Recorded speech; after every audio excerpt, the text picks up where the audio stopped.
দাদা বাবু, মা গো, বাথরুমে এত তেল ফেললো কেন? এই বাড়িতে দুষ্টু লোক আছে যে মাথায় তেল মাখে না, মেঝেতে ফেলে গাড়ি নষ্ট করে। আর কত সর্বনাশ করবে তুমি আমাদের?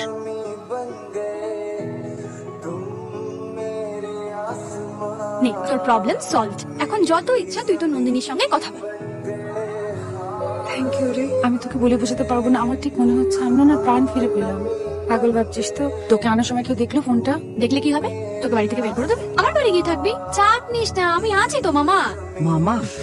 মামা তো হব না, আমি তো মাসি হব, তাই না? ইচ্ছে তো শ্বশুর মশাইয়ের সঙ্গে দেখা হলো, আর যেভাবে আমায় দেখছিল না, এই হাতে তো একটা আঙুলও বাকি নেই, দেশ কটা আঙুল আংটি।